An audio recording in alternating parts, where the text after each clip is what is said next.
মানুষের জীবনে যেমন সুখ থাকে, মানুষের জীবনে সেরকম দুঃখও থাকে।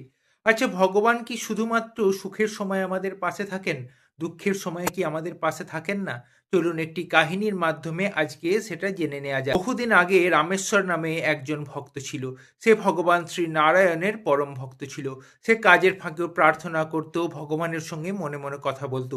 একদিন সে ভগবানকে প্রশ্ন করে বসল, আচ্ছা হে শ্রী নারায়ণ, হে শ্রীহরি, আপনি যে সবসময় আমার পাশে আছেন, এটা আমি কি করে বুঝবো? সেই রাত্রেই সে শ্রীনারায়ণের স্বপ্নে দর্শন পেল।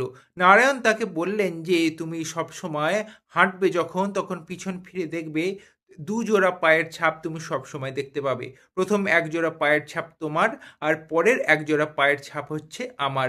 তো রামেশ্বরম পরের দিন সকালবেলা উঠে পরীক্ষা করে দেখলো, পিছন ফিরে ঘুরে দেখলো, হ্যাঁ, দুজোড়া পায়ের ছাপই সে দেখতে পাচ্ছে।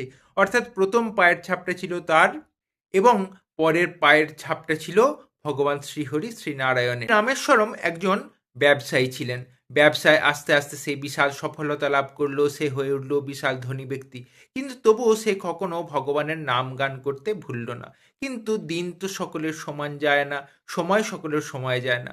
আর এমন একটা সময় এলো যখন রামেশ্বরমের ব্যবসা আর ভালো চলছিল না। রামেশ্বরমের প্রচুর আর্থিক সংকট দেখা দিল। তখন রামেশ্বরমকে তার আত্মীয় স্বজন, বন্ধু বান্ধব সবাই একে একে ছেড়ে চলে গেল। রামেশ্বরমের জীবনে দেখা দিল প্রচুর প্রচুর দারিদ্রতা, অর্থকষ্ট, দুঃখ।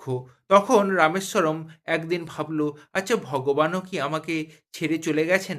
তিনি তখন পিছন ফিরে ঘুরে দেখলেন যে সেখানে মাত্র এক জোড়া পায়ের ছাপ দেখা যাচ্ছে। তখন রামেশ্বরমের মনে প্রচণ্ড কষ্ট হলো। সে ভাবল তার বন্ধু বান্ধব, আত্মীয় স্বজনদের মতো ভগবানও তাকে ছেড়ে চলে গেছে।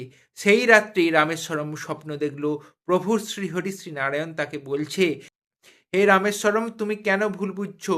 যে পায়ের ছাপ তুমি দেখতে পাচ্ছ, সেই পায়ের ছাপ তোমার নয়, সেই পায়ের ছাপ আমার।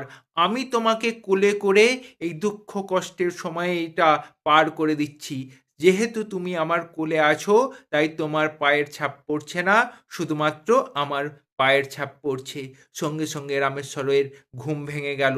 ঘুম থেকে ওঠার পর তার দুই চক্ষু দিয়ে অশ্রু নেমে এলো। সে বুঝলো সে ভগবানকে ভুল বুঝেছিল, এবং সে বুঝল ভগবান কখনো ভক্তকে ছেড়ে চলে যান না। ভক্ত যদি ভগবানকে মন প্রাণ দিয়ে ডাকেন, তাহলে ভগবান সবসময় ভক্তের সঙ্গে থাকেন। সে তখন মন ভরে, প্রাণ ভরে আবার শ্রীহরির ভজনা শুরু করলো। তারপর আস্তে আস্তে সময় কিছুদিন চলে যাওয়ার পর পুনরায় তার ব্যবসায় আবার তার সুদিন ফিরে এলো। তার ব্যবসায় সে আবার লাভ করতে লাগলো। এইটাই ছিল আজকের কাহিনী, এবং এই কাহিনী থেকে আমরা বুঝতে পারি ভগবান কখনোই আমাদের ছেড়ে চলে যান না। কিন্তু আমাদের প্রার্থনা কখনোই আমাদের থামালে চলবে না। তার এই কাহিনীটি কেমন লাগলো আপনাদের, সেটা অতি অবশ্যই কমেন্ট করে জানাবেন। ভালো লাগলে চ্যানেলটা ফলো এবং সাবস্ক্রাইব করতে একদম ভুলবেন না।